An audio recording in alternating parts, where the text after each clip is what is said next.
The morning sky was bright and full of golden light when Mira stepped into the airport with her parents. She was holding a small blue backpack and a book about airplanes. It was her first time flying alone. Her parents were sending her to visit her aunt who lived far across the sea. Mira was nervous but also excited. She had always loved airplanes. Whenever she saw one in the sky, she would stop and stare until it disappeared behind the clouds. Her father smiled and told her that brave hearts could travel anywhere if they stayed calm and kind. Those words stayed with her as she walked toward the gate. The plane waiting for her was a small passenger jet. Its silver wings shone under the sunlight. The name painted on its side read Skyway 907. The flight attendants greeted her kindly. They showed her to her seat near the front, close to the cockpit. Mira looked out the window and watched airport workers moving around, checking the tires and filling the fuel tanks. She liked the way everything was so organized. The hum of engines made her heart beat faster, but not from fear. It was excitement, a dream about to take flight.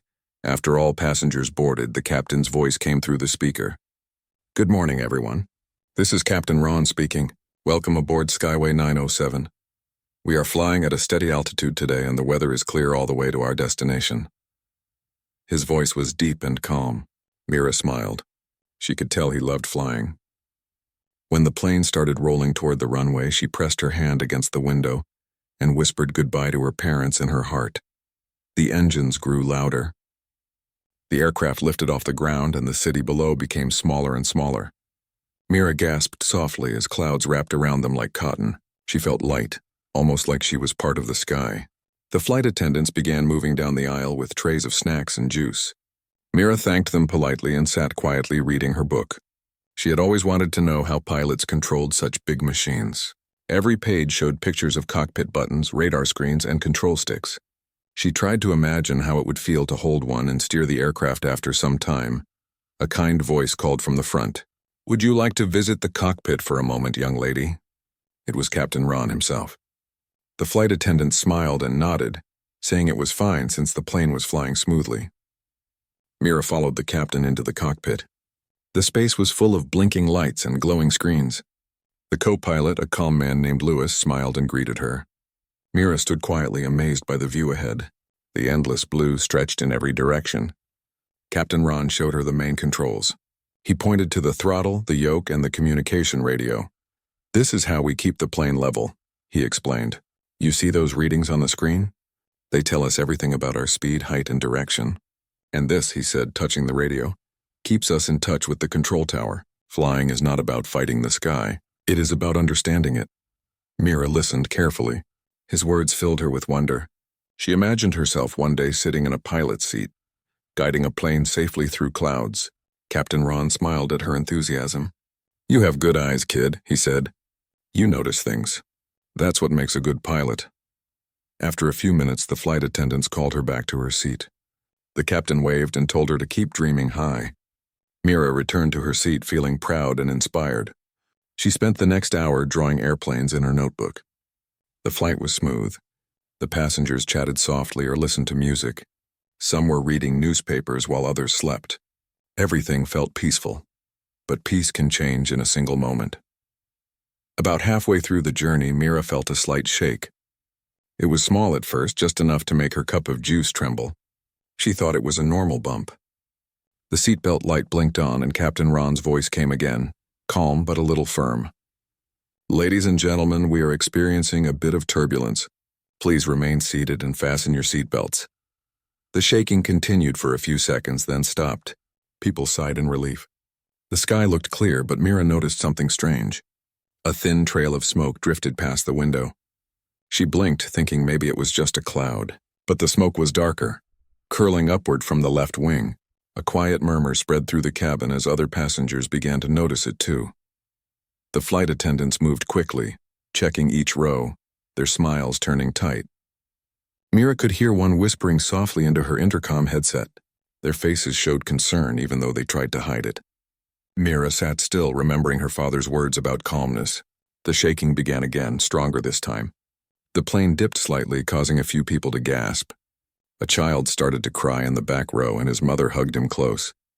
Then the captain's voice came through again, but this time it sounded strained. Everything is under control, folks. We are handling a minor engine issue. Please stay calm and remain seated.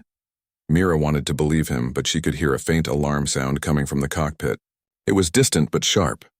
Her heart began to race. She looked around and saw the co-pilot walking down the aisle, talking to one of the attendants. He moved quickly back toward the cockpit with a worried look. Minutes passed like hours. The smoke outside the window grew thicker. The smell of burning metal began to fill the cabin. The air felt heavier, warmer. One of the passengers shouted, asking what was happening, but the attendants only repeated that everything would be fine. Mira tried to stay calm, gripping the arms of her seat tightly. Suddenly, the plane jolted hard to the right. Luggage fell from overhead bins. A cup rolled down the aisle. Several passengers screamed. Mira's seatbelt held her in place, but her heart pounded as the sound of engines changed from smooth humming to a harsh, uneven growl. Then the announcement came again, but this time it was not the captain. The voice belonged to the co-pilot, Lewis. His tone was tense. "We are dealing with a serious technical problem. Please stay calm and remain in your seats. We are attempting to stabilize the aircraft." The word serious echoed in Mira's mind. She glanced toward the cockpit. The door was half open. For a brief moment, she saw Captain Ron slumped in his chair, unmoving. Lewis was trying to pull him upright. Panic spread through the passengers as whispers turned into cries. A woman near Mira began praying under her breath. The flight attendants rushed forward, but the co-pilot shouted for everyone to stay seated. Mira felt tears in her eyes but refused to cry. Something inside her told her that she had to stay strong. The plane shook again, harder this time. Oxygen masks dropped from above. Mira grabbed hers and placed it over her face, breathing deeply. The air was cold but steady. She looked toward the cockpit again. Lewis was alone now, fighting with the controls. The plane was dropping in altitude. The burning smell grew stronger. Through the open door, she could hear the radio crackling. Lewis shouted into it, "Mayday, Mayday. This is Skyway 907. We have a pilot down. Engine 1 is on fire, losing pressure fast." Static filled the air. The tower's voice was faint. "Skyway 907, repeat your status. Do you require emergency landing support?" Before Lewis could answer, the cabin lights flickered. The sound of the engine changed again. The plane seemed to shudder with pain. The passengers screamed as the aircraft tilted sharply. Mira's hands gripped her seat until her knuckles turned white. She closed her eyes and remembered what Captain Ron had said about flying being about understanding the sky. He had said that a pilot must trust their mind even when fear fills the air. She repeated those words silently, trying to keep her courage alive. After what felt like forever, the shaking slowed. Lewis managed to level the plane, though smoke still filled part of the cabin. The passengers were terrified, but the attendants moved quickly, handing out wet cloths for breathing and checking for injuries. Mira kept her eyes on the cockpit. She could still see Captain Ron motionless in his seat. She wanted to run and help, but she knew she had to wait. Finally, the co-pilot's voice came over the speaker again. It was shaky but determined. "We are declaring an emergency. We will attempt to land at the nearest airfield. Everyone must stay calm. Fasten your belts and follow the crew's instructions." The attendants hurried to secure the cabin. Mira looked out the window again. The smoke was thicker, but the sky was still bright. Sunlight reflected on the clouds, making them glow like white fire. The beauty of the view clashed with the danger of the moment. Mira thought about her parents and wished she could tell them she was not afraid. She had no way to know that this was only the beginning of a story that would soon make the world hold its breath. The brave little girl sitting by the window, quiet and watchful, would soon face a test no one could have imagined. The engines still roared unevenly as the plane continued across the sky, carrying a child who did not yet know that courage was waiting for her at 30,000 feet. The cabin was filled with the sound of the engines groaning under pressure. The smell of smoke was stronger now, drifting through the air vents. Every passenger could feel that something was not right. The flight attendants moved as fast as they could, helping people stay calm and checking on the children. Mira kept her seatbelt tight and tried to see what was happening at the front. Through the half-open cockpit door, she could see the co-pilot, Lewis, moving quickly between the controls. The captain still did not move. His head rested against the seat and his hands hung loosely at his sides. Mira wanted to believe that he was only unconscious, but a heavy feeling pressed on her chest. The co-pilot's voice came through the speakers again, short and shaky. "This is your first officer speaking. Please remain calm and stay seated. "We are handling an emergency situation." His voice was trying to sound confident, but fear could be heard behind every word. The passengers began whispering among themselves. Some were praying, some were crying quietly. A man stood up shouting for answers, but one of the attendants told him to sit down and trust the crew. Mira looked down at her small hands and tried to stay brave. She remembered how Captain Ron had smiled earlier, how sure he had sounded when he said that flying was about trust. She told herself she would not be afraid, because that was what brave people did when everything went wrong. Lewis worked hard to keep the jet steady. One of the engines was failing, and the instruments were flashing warnings. He reached for the microphone and called the control tower again. "Mayday, this is Skyway 907. Captain is down. Engine 1 is out. Cabin filling with smoke. Requesting immediate emergency landing route." The radio crackled with noise, then a voice replied, "Calm and clear. Skyway 907, this is Central Control. Copy your message. You are cleared for emergency landing at nearest airfield. Maintain current altitude if possible." Lewis tried to answer, but another alarm began to ring. The left side of the aircraft dipped lower. He gritted his teeth and pulled the control yoke, trying to balance the weight. His shirt was damp with sweat. The oxygen in the cockpit felt thin. He turned and looked at Captain Ron again. The older man's eyes were closed and his breathing was still.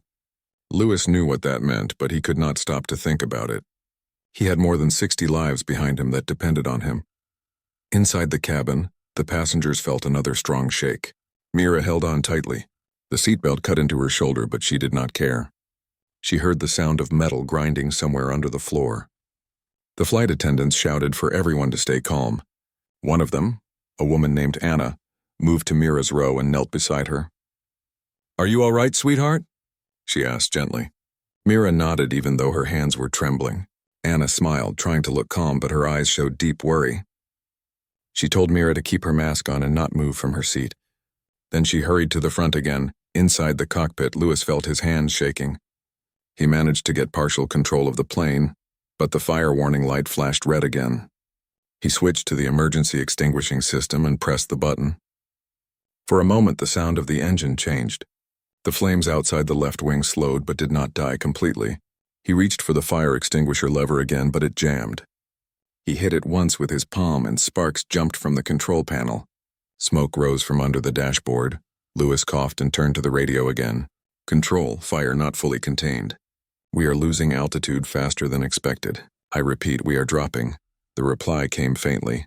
"Skyway 907, do not descend below 10,000 feet. Repeat, maintain altitude until landing zone is clear." Lewis looked out through the windshield. The clouds were thinning and he could see faint shapes of mountains far below. He knew that if he lost another engine, they would not make it over the ridge. He needed help fast. But inside the plane, fear was spreading faster than the fire passengers were beginning to panic. Some screamed, some prayed loudly. The flight attendants did their best to keep order. Mira sat still and watched the chaos, her mind working quietly. She thought about the control panel she had seen earlier. She remembered the way Captain Ron's hands had moved, calm and sure. She remembered the rows of buttons and the screen that showed the wings and engines. Her heart told her that maybe she could help if something happened to Lewis. The idea was frightening, but she pushed the fear aside. She wanted to be ready if the time came. Suddenly, another loud bang shook the plane. The lights flickered and then dimmed. A few overhead bins opened and bags fell out. One hit the floor with a heavy thud. The passengers screamed again. Anna and the other attendant, Ben, shouted for everyone to stay seated. The oxygen masks were still on most faces, but people were breathing fast. Mira kept her eyes on the cockpit door. It opened wider for a moment as Lewis rushed to pull a circuit breaker. She saw him stumble slightly and cough hard. The smoke inside was getting thicker. Mira's seatbelt buckle was shaking from her trembling hands. She wanted to do something but did not know what. Then, through the noise, she heard the radio again. The control tower's voice said something she could not understand. Lewis tried to answer, but his voice was hoarse. "Copy that. Losing visibility, cockpit filling with smoke, oxygen low, may need assistance." Mira saw him reach for a small oxygen mask under the panel and put it over his face. His movements were slower now. He turned once more to Captain Ron, but the captain still did not move. Lewis tried to shake him gently, whispering something that no one else could hear. Then he looked forward again and focused on the instruments. Minutes passed like hours. The co-pilot managed to keep the plane level again. but his breathing was rough. The fire warning light came back. He hit the switch one more time, but nothing happened. The left engine was gone. He tried to balance the plane with the remaining power. Sweat rolled down his forehead into his eyes. Inside the cabin, the air was warm, the smell of smoke mixed with fuel. Mira could hear people crying softly. Anna and Ben worked bravely, handing out water bottles and keeping people seated. Mira admired them for their strength. She thought about her parents and wondered if they would be proud of her for staying calm. She looked out the window again and saw faint flames on the wing. The fire looked smaller but still there. She whispered a small prayer for the plane to stay strong. Then something changed. The hum of the engine grew weaker. The plane began to drop faster. The passengers screamed as their bodies pressed against their seatbelts. Lewis pulled the control stick hard, but the aircraft did not respond. He shouted into the radio again. "Mayday, mayday, we are losing lift, repeating, engine 2 power unstable." The control tower's voice came through faintly. "Skyway 907, keep your nose level. You are still on radar. We are sending rescue to the nearest airfield. Stay steady." Lewis was fighting exhaustion. His vision blurred from smoke and stress. His breathing mask slipped slightly and he coughed again. He knew he was reaching his limit. He tried to focus on the instruments, but the numbers swam before his eyes. The cockpit was getting darker from the smoke.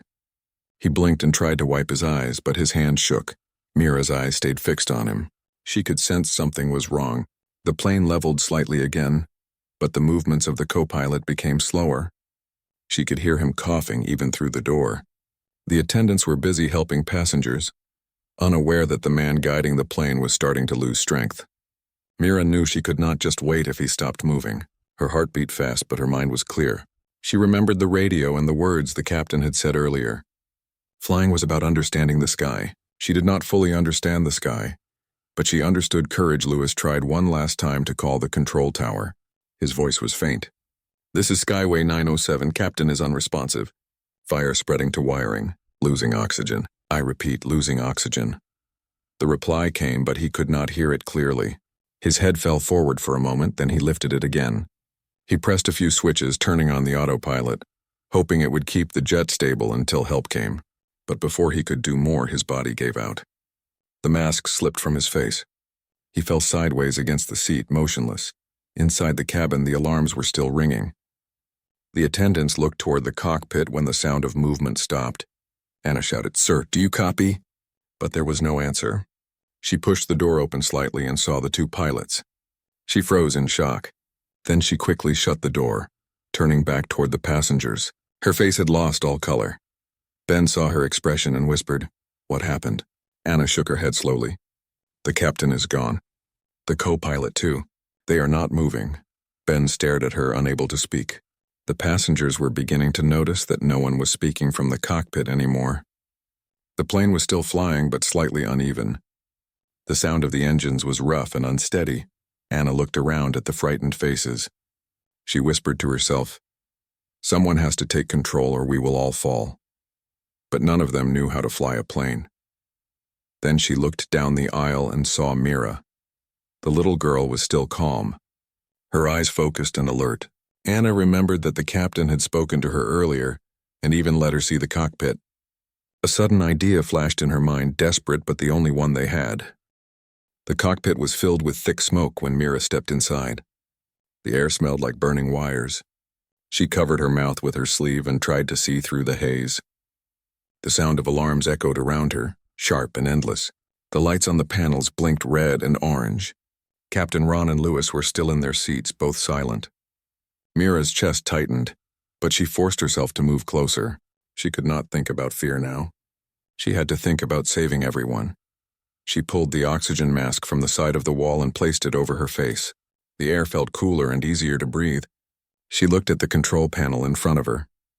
The buttons and screens looked the same as she had seen earlier, but now everything was flashing. Her small hands shook, but her mind was clear. She remembered what Captain Ron had told her.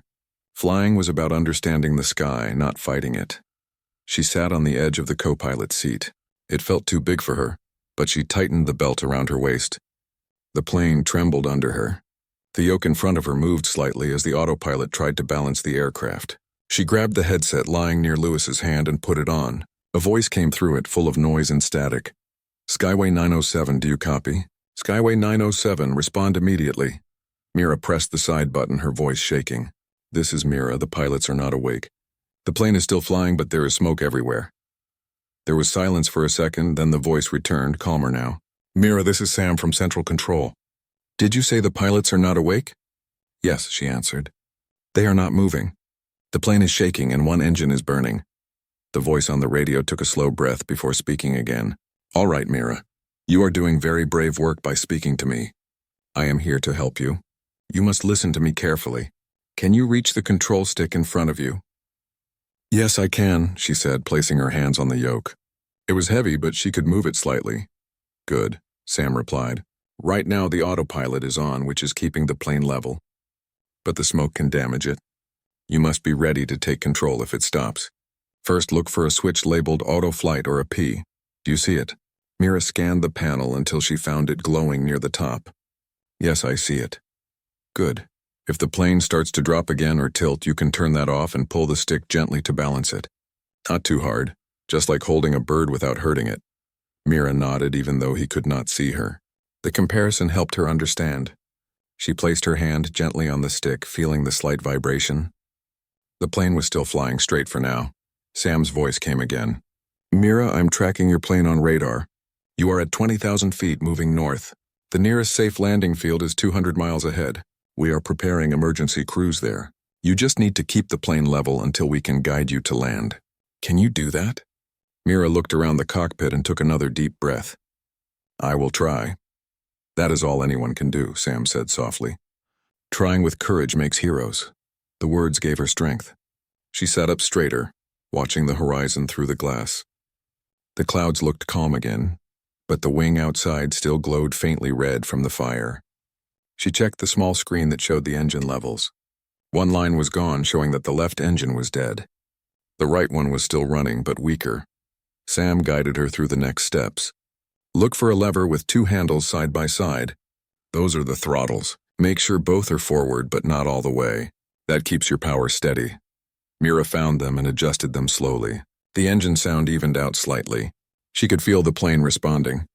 It no longer shook as much. A small smile touched her face for the first time since the emergency began. She had done something right. In the cabin behind her, the passengers felt the change too. The wild shaking stopped and the plane leveled. Anna looked toward the cockpit and whispered a quick prayer of thanks. Ben stood near the door, waiting for any signal from Mira. The people were still scared, but now they had hope. Inside the cockpit, Mira stayed focused. Sam kept talking to her, guiding her every few minutes. You are doing very well, Mira.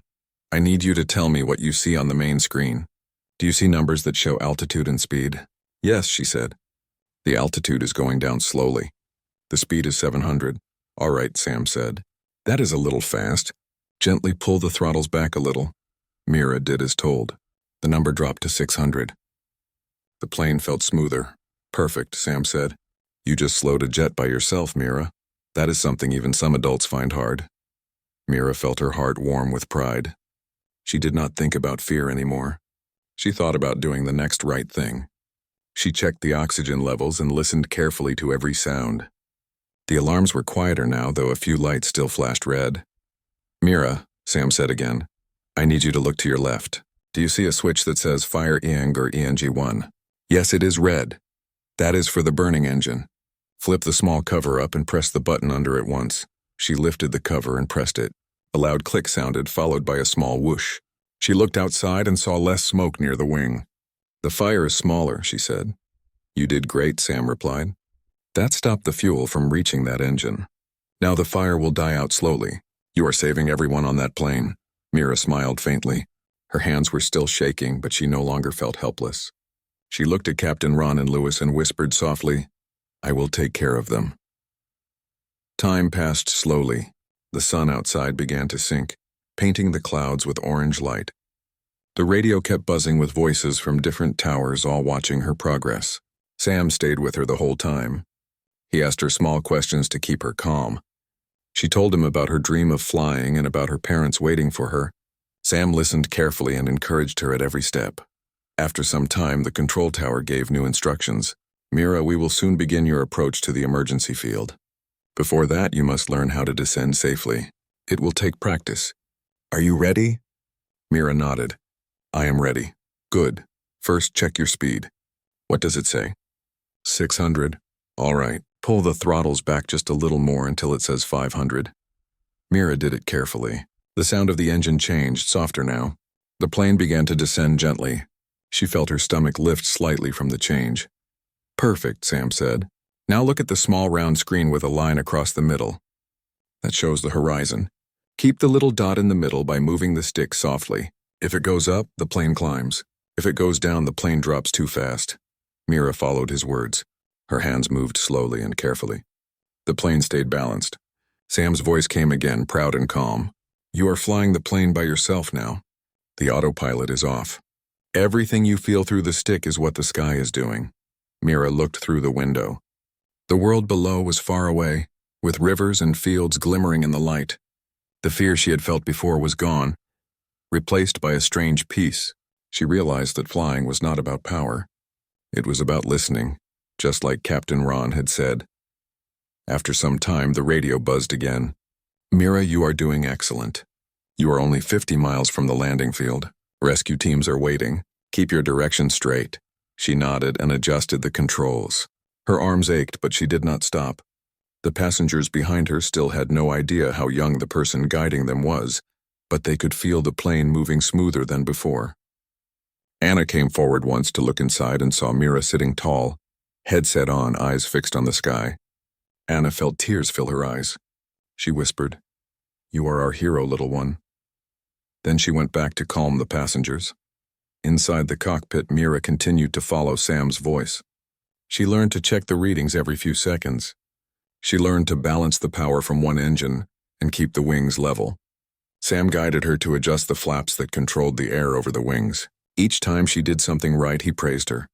Mira, you have the heart of a pilot, he said once. I have spoken to many in my years, but no one has ever done what you are doing right now. Mira smiled slightly but stayed focused. I just want everyone to be safe, she said. And you are making that happen, he answered. The next few minutes passed quietly. The fire on the wing finally faded out completely. The smoke inside the cockpit began to clear. Mira could breathe easier now. She kept watching the horizon. Ahead, she saw a faint line of land through the clouds. Sam told her that was the emergency runway. Mira, we are almost there, Sam said. You are going to start lowering your altitude more now. Pull the throttle back a little more. When the number says 300, hold it steady. She did as told. The plane dipped lower. The passengers felt the change and held their seats tightly, but the movement was smooth. You are doing perfect, Sam continued. Next, when I tell you, you will lower the landing gear. It is a handle shaped like a small wheel. Do you see it? Yes, she said. It is on my right. Good, do not touch it yet. Wait for my signal. You are still a little high, Mira nodded. Her eyes were focused on the runway growing larger ahead. The setting sun reflected on the metal of the plane. Her heart beat faster. She knew the hardest part was coming. She would have to land a jet by herself. Sam's voice came again, steady and calm. Remember, Mira, flying is not about fighting the sky. It is about working with it. The sun had begun to dip below the horizon, turning the clouds into streaks of orange and gold as the jet moved through the evening sky. Inside the cockpit, Mira sat in the pilot's seat, her small hands gripping the controls tightly. Her breathing was fast, but her eyes were calm. She was focused on every word coming through the headset. The voice of Sam, the air traffic controller, stayed steady in her ears. He kept repeating gentle instructions, helping her guide the jet through the turbulent air. Mira's face was marked with smudges of smoke, but her mind was clear. She had already managed to steady the jet after it went into a dangerous dive. The passengers behind her were quiet now, trusting the brave girl sitting in front of the flashing lights and moving levers. She could hear soft sobs and prayers, but she did not let them distract her. She remembered what Captain Ron had told her earlier that day, before the flight took off from London. He had said, When you fly, you are not just moving a machine. You are guiding people's hopes. Those words gave her strength now. Suddenly, a warning light flashed red on the control panel. The jet gave a loud rumble. Mira looked out the window and gasped. One of the engines was glowing bright orange. Smoke trailed behind it, rising higher each second. The smell of burning metal filled the cockpit. Sam's voice came again through the headset, firmer this time. Mira, stay calm. You have fire in the right engine. Repeat after me. Shut down engine 2. Her fingers trembled, but she followed the steps as he explained. She moved the throttle lever carefully, listening to the sound of the dying engine fade. The plane tilted slightly to one side, but she adjusted it. Her small frame looked so out of place among the heavy controls, yet she handled them with surprising skill. The air around the aircraft shimmered from the heat of the flames. Sam spoke again, telling her she was over the Atlantic coast of Ireland. The nearest safe landing field was Shannon Airport, one of the largest emergency landing sites in Europe. It was used for transatlantic flights and known for handling difficult emergencies. Mira repeated every word Sam said so she wouldn't forget. Heading to Shannon, she said softly, keeping her voice even. The passengers started to whisper when they heard her through the speakers. The flight attendant, a woman named Liza, moved through the cabin trying to keep people calm. She told them the little girl was flying the plane and that help was guiding her from the ground. Some passengers didn't believe it at first, but as the plane steadied again, they began to hope. Outside, the wind roared against the wings. The burning engine threw sparks that trailed behind like fiery stars. Mira looked out and saw the long stretch of land appear far below. It was Ireland's green coastline. Relief mixed with fear in her heart. The hardest part was still ahead. She had to bring this massive aircraft down safely even as fire kept spreading. Sam spoke again, more focused than ever. He told her to lower the altitude slowly. She adjusted the controls, feeling the plane descend. The sky grew darker, and the sea below reflected the faint orange glow from the burning engine. Sam gave her a series of commands. Reduce thrust 1. Lower flaps 15 degrees. Keep your nose steady. Mira obeyed without hesitation. She didn't have time to be scared anymore. Inside the cabin, the passengers could see flames outside their windows. Some began to pray aloud. Liza held their hands and told them to trust the girl. Mira's hands were sweating, but she didn't let go of the yoke. She glanced at the photograph taped beside the dashboard, a picture of her parents smiling. They had given it to her before the trip. She whispered to herself, I will go home. I promise. Sam guided her closer to the airport. On the ground, emergency crews were already waiting. Fire trucks lined the runway, ready to spray foam as soon as the jet touched down. Dozens of people watched from control towers and rescue stations, listening to the radio transmission of the child's calm voice. News had already begun to spread that an 11-year-old girl was flying a passenger jet alone through the fire. As the jet approached the Irish coast, the remaining engine started to groan under the strain. The heat had affected the power system.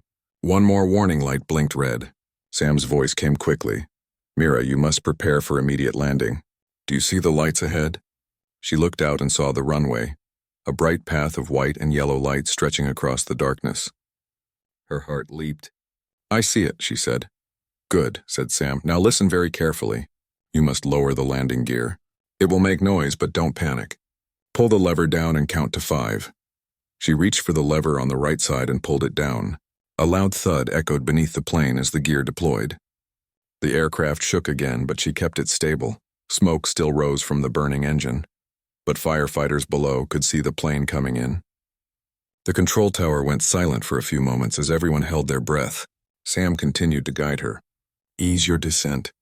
Reduce speed. You are doing perfectly, Mira. Inside, the passengers were bracing for impact. Liza shouted over the noise, Hold on tight. Mira gritted her teeth, keeping her eyes fixed on the runway lights. Her small hands pulled the control gently, following Sam's voice exactly. The aircraft came lower and lower. The runway lights grew larger until they filled the cockpit window. The right engine burst into a final burst of flame.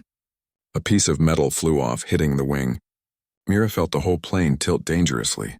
Sam's voice grew louder. Stay with me, Mira. Pull up just a little. That's it. Hold her steady. Mira pushed the left control slightly to balance the tilt. The plane aligned again, though shaking violently. Wind screamed through the air, but she refused to give up. Every muscle in her body ached from the tension, but her will stayed strong. The runway was seconds away. The plane's tires met the ground with a deafening screech. The impact threw sparks across the tarmac. Mira held on as the nose dipped forward. She pressed the brake lever just as Sam had taught her. The aircraft rattled and bounced, but it stayed on the runway. The firefighters chased alongside, spraying foam on the burning wing. The screech of metal and the roar of fire filled the air until the jet finally slowed and came to a complete stop. Inside the cockpit, Mira's hands dropped from the controls. She sat back, trembling but breathing. Sam's voice came through softly now. "You did it, Mira. You brought her home." Liza rushed forward and opened the cockpit door. Her eyes filled with tears when she saw the young girl sitting there, covered in smoke but alive. Mira stood and looked back at the passengers, all safe, all staring at her with disbelief and gratitude. Outside, emergency crews surrounded the plane, spraying water and foam to put out the last of the flames. Firefighters climbed ladders to reach the cabin. The smell of burnt metal filled the cool night air, but everyone inside was alive. When Mira stepped out, people began to cheer. The airport lights shone on her small figure as paramedics came to check her. News reporters and officials gathered, but she didn't speak much. She looked up at the sky she had just come through, dark, smoky, and full of stars, and felt tears in her eyes. Later, when Sam arrived from the control tower to meet her, he knelt down and smiled. "You were the calmest pilot I ever talked to," he said. Mira smiled faintly and said, "I just did what Captain Ron taught me." The world would soon know about the brave 11-year-old who landed a burning jet when everyone thought it was impossible. But at that moment she didn't feel like a hero. She only felt thankful that she had kept her promise to go home, and that she had saved everyone who trusted her hands in the fire. The night air around Shannon Airport was filled with flashing lights, the sound of sirens and the roar of engines cooling down. The jet stood in the middle of the runway, smoke still rising from its burned wing. Firefighters moved quickly around the aircraft, spraying foam to stop the last of the flames. The smell of fuel and metal hung in the air. Inside the cabin, passengers sat frozen in silence, trying to understand what had just happened. In the cockpit, Mira sat still in the pilot's seat. Her hands rested on her lap, shaking slightly from exhaustion. Her face was covered with soot and her hair was messy, but her eyes were steady.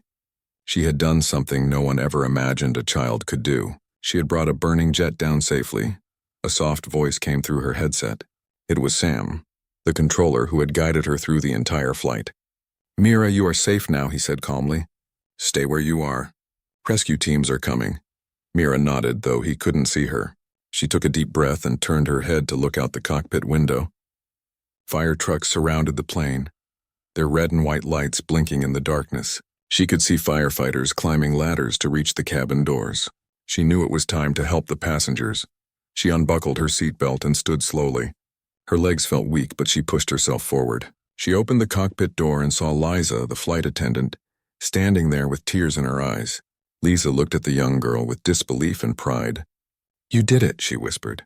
Mira gave a small, tired smile. "We need to help everyone get out," she said softly. Together they moved toward the main cabin. The passengers began to clap as soon as they saw Mira.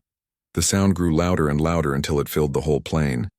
Some people cried, others shouted words of thanks, but Mira only nodded politely. She was too tired to speak. Liza led the evacuation. She opened the emergency door and cool night air rushed in. Firefighters outside placed a rescue slide for passengers to slide down. Mira helped guide people toward it, making sure the elderly and children went first. She followed the instructions Sam had told her earlier, staying calm and focused. One by one, the passengers left the jet. When the last person had gone, Mira was the only one left inside. She looked around the cabin one more time to make sure no one was there. Then she walked toward the door and slid down to the ground. Firefighters caught her at the bottom, wrapping a blanket around her shoulders.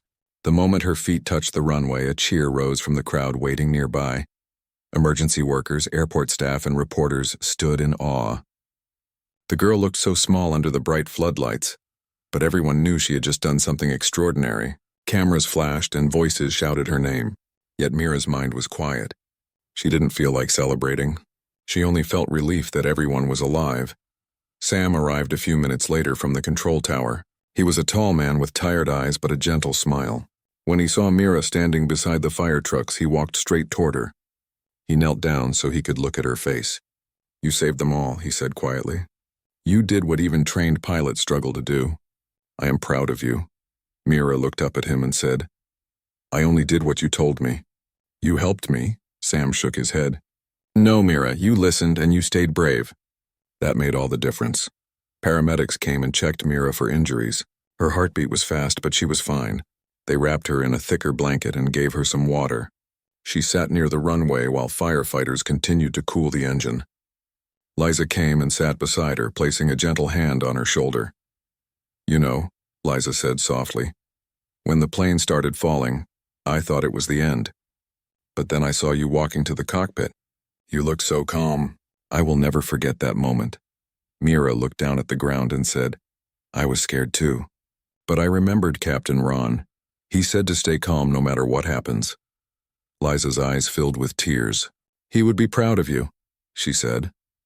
As dawn began to break, the first light of morning touched the edge of the runway.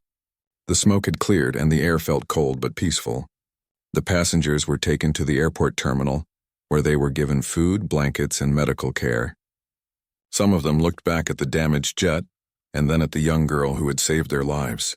They could not believe she had done it all by herself. Reporters gathered around the area, trying to get details of what had happened. The news spread quickly across the world. Headlines appeared on every screen. 11-year-old girl lands burning jet after pilot's death. People everywhere were astonished. Many said it was a miracle. Others called it the greatest act of courage they had ever seen. Airport officials spoke with Mira gently, asking her about the flight. She told them everything in simple words: how the pilot had fallen, how she had taken the headset, how Sam had guided her through the landing. Everyone who listened felt a deep respect for her. Even the rescue workers who had seen many disasters before said they had never witnessed bravery like that. Later that morning, Mira sat in a quiet room at the airport. She looked out the window at the runway where the jet still stood. Her hands were bandaged slightly from gripping the controls too tightly. She felt tired but peaceful. Liza brought her some breakfast, but she could only eat a few bites. Her thoughts were still in the sky, remembering every second of the flight. Sam came into the room carrying a small silver badge with the airport's symbol on it. He handed it to her and said, "This is for you, Mira. It's a pilot's honorary badge. You've earned it." She took it carefully and looked at it for a moment. "Thank you," she said, "but I think I'll wait before flying again." Sam laughed softly. "That's fair. But remember, the sky will always wait for you." Hours later, Mira's parents arrived. They ran toward her as soon as they saw her in the waiting area. Her mother hugged her tightly, unable to stop crying. Her father knelt and held her hands, looking at her face with disbelief and pride. "You are safe," he whispered. "You are our miracle." Mira hugged them back, closing her eyes. She didn't say much, but her heart felt full.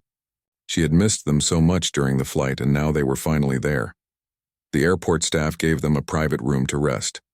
Outside, people continued to talk about the event. Television channels showed videos of the burning jet and rescue teams. Everyone wanted to know how a young girl had stayed calm in the face of death.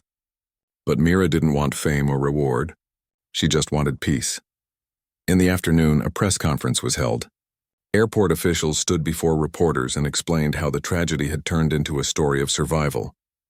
When Mira appeared beside Sam and Liza, the room filled with applause. She was shy but smiled politely. When asked how she managed to fly the plane, she simply said, "I listened carefully and I didn't give up." Her answer touched everyone's hearts. The journalists didn't ask more questions. They knew that her courage spoke louder than any story. In the following days, people around the world sent messages, letters, and gifts. Pilots from different countries wrote to her, saying they admired her bravery. Some called her Captain Mira. Others said she reminded them why they loved flying. The story inspired millions of people, showing them that courage can come from the most unexpected place. When it was finally time to go home, Mira stood at the airport gate with her parents and looked back at the runway one last time. The sky above was clear and blue. She thought about Captain Ron, about Sam, about everyone who had helped her. She whispered softly, "Thank you." As their car drove away, she looked out the window at the sky. Planes flew high above, their white trails cutting through the blue air. She smiled. Flying no longer felt frightening to her. It felt like a gift, something to respect and protect. In the years that followed, Mira's story continued to inspire others. Many schools invited her to speak about her experience. She always said the same thing: "I didn't do anything special. I just stayed calm and believed that I could do it." Her words became a message of hope for children everywhere. Pilots who read her story said it reminded them of the importance of training, teamwork, and humanity. Parents told their children about Mira whenever they wanted to teach courage. The world saw in her a symbol of what makes humans truly special, not strength, not size, but the heart to act when everything seems impossible. And though she grew older, Mira never forgot that night.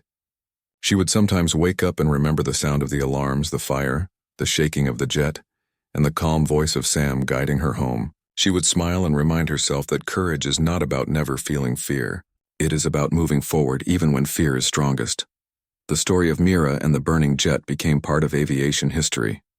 Her name was placed in records beside the greatest rescues of all time, but she never saw herself as a hero. When asked how she wanted to be remembered, she said, "As a girl who believed she could help."